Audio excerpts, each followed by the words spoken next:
Hello, my name is Al, and today I'll tell you about the Kotetsuji no Kabaneri movie. 1. Pseudo Ikari. Before starting the video, be sure to subscribe to the channel and help us get 10,000 subscribers. Thanks. At the beginning of the film, we are shown how Mumi and several Kaban are running. She shoots right into the red heart, but suddenly we hear a voice, Akoma, which calls Mume, and the pipe breaks under her feet. When she falls, she is visited by thoughts about butterflies and the existence of people. It falls almost into Kaban's hand, but he manages to catch Akoma. They crush Kaban together. He shows us the green amulet on the girl's chest, given to her by Akoma. He promised her not to die and to make her a better person. Mume is a person. We are shown Mr. Kazuki's daughter looking at the snow falling from the sky. She doesn't want to go into the house as it's beautiful outside. Mr. Kazuki says that this is probably the last winter he sees. He goes over to his daughter and puts a pink cloth on her to keep her warm. Then we see everything made of wood in the same courtyard go up in flames, and the half-infected Mr. Kazuki approaches the soldier, Unmo, and he asks if he is a Kaban or a human. They explain to us who the Kaban are. These are the walking corpses, their resurrected dead, the greatest threat to Hinamoto. And now, they are attacking the survivors from everywhere. 6 months after the fall of King Okaku, Hinamoto split into several regions, each forced to fight the Kaban with their forces. The steel fortress makes its way to the Hiro Mountains to pass Unedo and Hokuriko. 5 years ago, the Unedo was completely taken over by Kaban, and it became almost impossible to live there. Hokuriku's allied forces tried to recapture Renato, which has now become a battlefield. We are shown how the soldiers have built a barricade and are trying to contain Kaban. At this point, several monsters burst into the room to create weapons. One of them has almost reached its prey, but Mume manages to run to them and save them from certain death. Mume runs through half the city, killing all the Kaban in its path. She climbs one of the defensive towers and helps crush the approaching company. When the soldiers saw Mume fight, she confessed that she was a Kabaneri, but she felt something from below. Kaban grabbed her leg and pulled her along. It's impossible. He was near Akoma again, and he saved the girl. One of the soldiers had a lot of dead bodies stuck to him. Akoma pulled him out of the trap and used the explosive pack to destroy the cluster. When the battle ended, Ikoma got off the train and was escorted away by 2 soldiers who didn't see any difference between Kaban and Kabaneri. The 2 of them despise him in the same way, throwing insults at him. Ikoma is also starting to feel something, and he writes down in his notebook that the Kaban here is different from the past. This type of Kaban doesn't act recklessly, seeking blood. In the evening, Mume comes to her girlfriend, and they'll finish the case. Kazuka helps Mume link Akoma's amulet. Kajik asks Mume what the guy said when he gave her the stone, and when she explains that he promised to turn her into a human, Kadiko teases Mume that it was a marriage proposal. But a confused Mume tries to deny it. The girl wants to give Akoma a gift the next day, but he's in a hurry and tells her to do it later. Ikoma goes with Ayami to meet Kuroji's army, Magari's army, and Unmo from Undo, where they discuss their plan and the use of Narukami. Akoma assumes that they may be attacked from the rear from territories that they have already captured and wants to go to investigate because he believes that someone is controlling them. Then Akoma feels something again. Kuroji comments that he's unsuitable for the military council, and Ayami apologizes for his behavior. You may send outside to the door to Ikoma's room, and she wants to give him a bound amulet. When she goes to see him, she notices him going somewhere.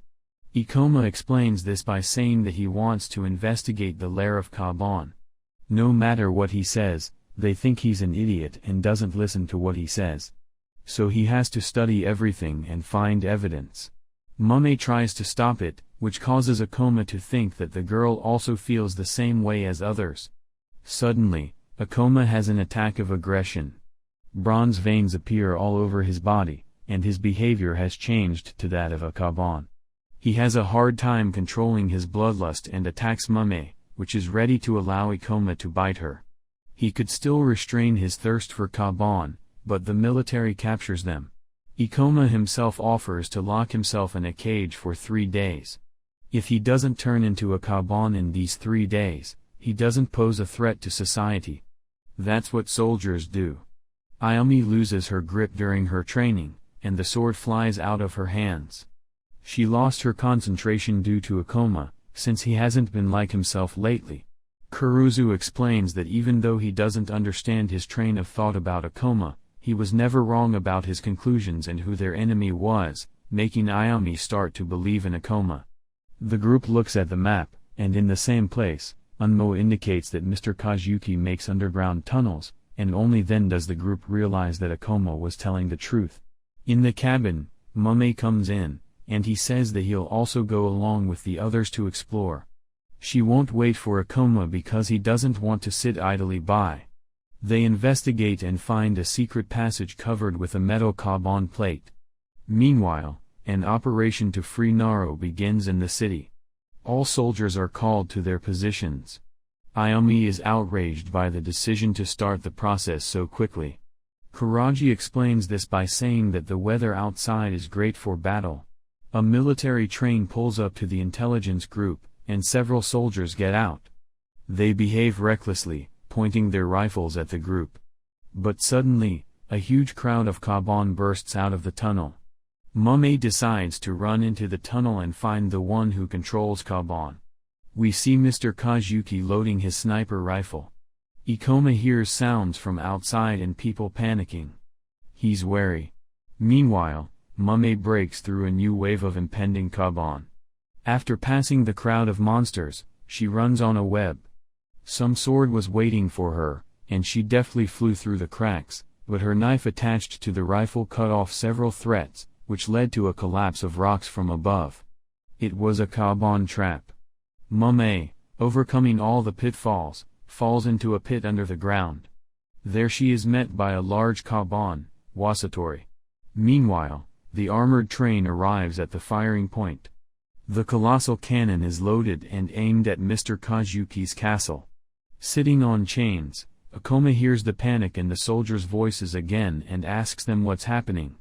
But their minds are clouded by hatred for Kaban, as a result of which one of them shoots Ikoma with a steam rifle in the shoulder.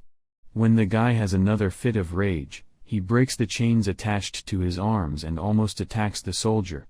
He keeps the bloodlust at bay. Ikoma takes only a soldier's steam rifle and goes to the surface. For a few minutes, Narukami fires his first shot at the castle, but his armor is too complex to break. The train reloads the gun. They prepare a second shot, but Mr. Kazuki, standing on top of the castle, shoots blood into the cannon's muzzle. Then a horde of Kaban breaks out of the forest and jumps right into the muzzle of the armored train's cannon. There's a shot, but the bullet doesn't fly out. It was restrained by Kaban. Because of this, the main gun overheats and explodes from the inside. Kuroji tries to escape as the Kaban rush inside the cabin, killing him. Mame has been fighting a giant cave monster all this time. He was much stronger than her, and to get a little rest, the girl jumped into a narrow gap. It was between a round stone and there were sharp spikes inside. Kaban thought of pushing this rock to press it down on Mame. To the tips. The girl understands that most likely she is going to die now and calls Ikoma. Kabaneri falls above Ikoma and attacks Kaban, shooting him in the heart several times with a steam rifle. The monster falls dead. Ikoma is badly wounded and exhausted and tells Mame that he hasn't forgotten his promise and wants her to stay by his side forever. As they embrace, a mysterious blue light surrounds them and heals them. Sukari's team manages to find them, and they progress through the channel to the surface. Meanwhile, Magari decides to back out as the plan has failed, but Ayumi persuades him, forcing him to join her so as not to look like a coward in her eyes. And this time, the armored train also begins its movement. One of the soldiers prepares to launch a rocket-propelled grenade at the web of Kaban, which closes the passage to the tunnel. This triggers, and the passageway opens. Ikoma's group gets to the master's tower. They see a child trapped in a blue circle at the very top. This is the heart of all Kaban.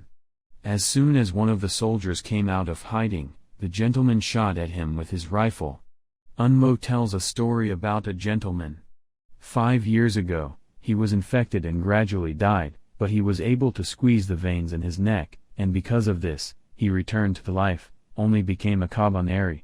The soldiers were too afraid that he was a Kaban, and Unmo gave the order to fire. His daughter rushed to her father and covered her body from the shots of the soldiers, resulting in her death.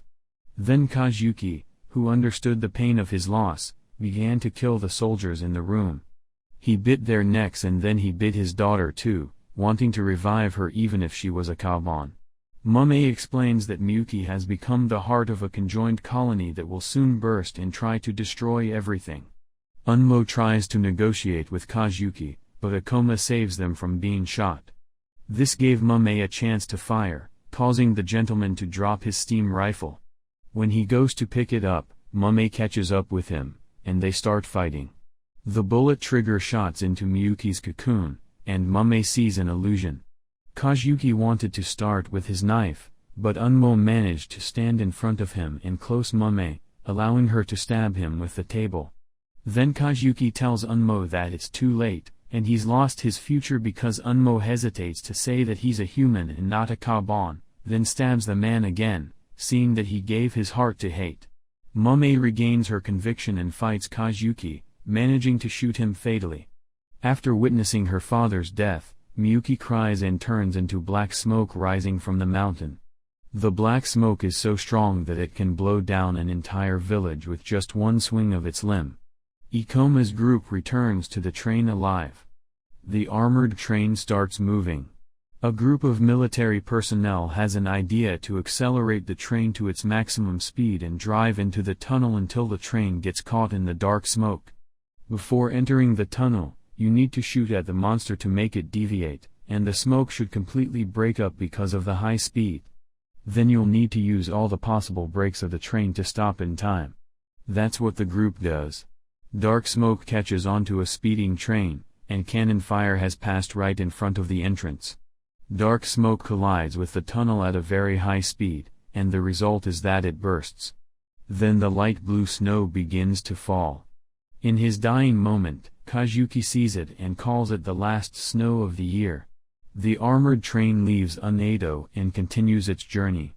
Ikoma tells Mumei that he hasn't forgotten his promise, and she asks him if he's carrying her present. She tricks him into believing that the pattern on the stone is moving, and while he's looking at it, she kisses the guy, surprising him. And then feels very uncomfortable.